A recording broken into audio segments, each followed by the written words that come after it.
श्याम, जय श्री कृष्णा। कैसे हो आप सभी लोग? उम्मीद करती हूँ आप सभी अच्छे होंगे, मंगल में होंगे। बचपन से आप लोगों को सिखाया गया था, आपकी मम्मी बताती थी कि सुबह सुबह जल्दी उठा करो।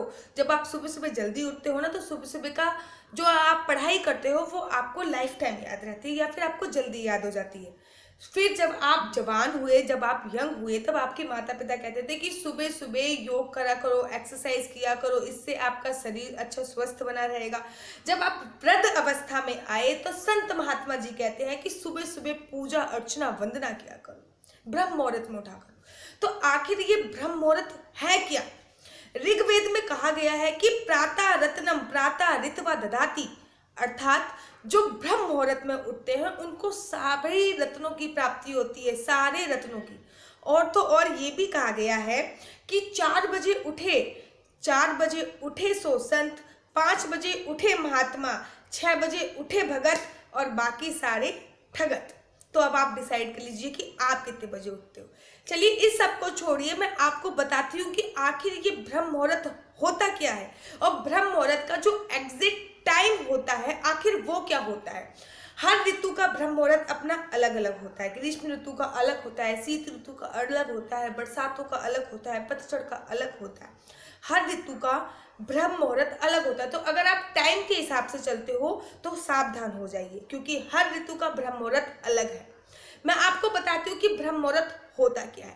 कहते हैं कि रात्रि के अंतिम पहर का जो तीसरा भाग होता है, जी हाँ, अर्थात सूर्य उदय से 72 मिनट पहले का जो समय होता है वह ब्रह्म मुहूर्त कह लेते हैं। सीधा सीधा आप ये जान सकते हो कि लगभग सूर्य उदय से 1.5 घंटे पहले का जो समय होता है, अर्थात कि सूर्य उदय से 4 घड़ी पहले का जो समय होता है वो ब्रह्म मुहूर्त का समय होता है। और सूर्य हर ऋतु में अलग अलग समय पे उगता है, तो हर ऋतु का ब्रह्म मुहूर्त अलग होता है।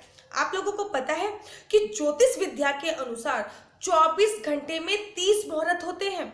जी हाँ, ज्योतिष विद्या के अनुसार 24 घंटे में 30 मुहूर्त होते हैं और दिन और रात को वो 30 भागों में विभाजित करते हैं, तभी 30 मुहूर्त होते हैं। तो इससे आपको पता चला कि ब्रह्म मुहूर्त का आखिर एग्जैक्ट समय क्या है, आखिर टाइम क्या है। अब मैं आपको बताती हूँ कि एक पौराणिक कथा जो कि बहुत ज़्यादा प्रसिद्ध है। जब भगवान हनुमान जी माता सीता की खोज में गए, जब भगवान हनुमान जी माता सीता की खोज में गए तो उन्होंने राम जी से पूछा कि मैं माता सीता को पहचानूंगा कैसे। तो राम जी ने बोला, जिनकी मुख पे सदैव उनके इष्ट का नाम रहेगा वही तुम्हारी माता होंगी।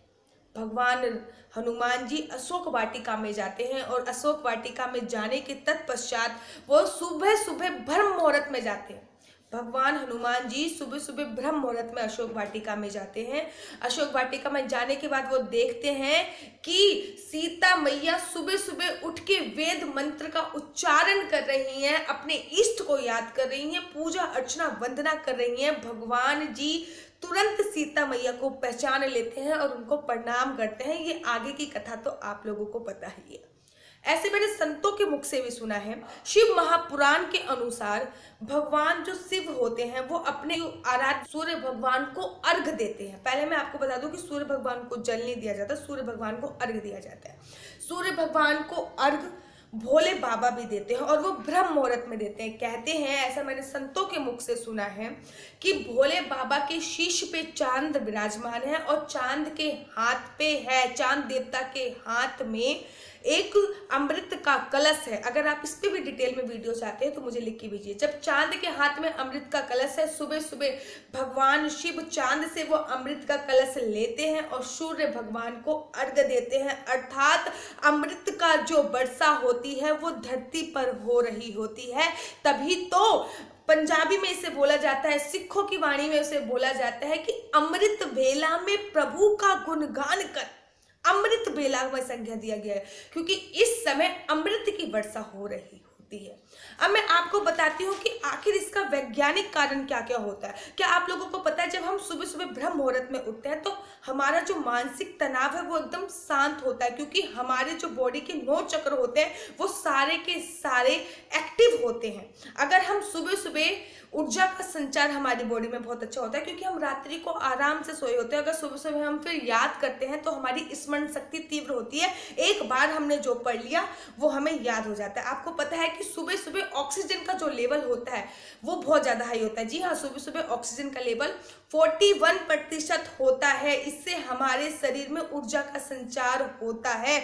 और तो और इसका वैज्ञानिक रीजन ये भी है कि सुबह सुबह जब ऑक्सीजन का लेवल बहुत ज़्यादा हाई होता है तो हम जो भी योगा, प्राणायाम, एक्सरसाइज वगैरह करते हैं और जेनेटिक रोगों को भी जड़ से मिटा पाते हैं। मनुष्य के शरीर में, जी हाँ, मनुष्य के शरीर में 3 प्रकार के रोग, मैं कहती हूँ, मैं हमेशा बोलती हूँ कि मनुष्य के शरीर में 3 प्रकार के रोग होते हैं। जी हाँ, क्योंकि पूरा शरीर मनुष्य का वात, पित्त, कफ के अनुसार ही बनता है और ये 3 ही प्रकार के रोग से अनेकों रोग जो होते हैं वो उत्पन्न होते हैं।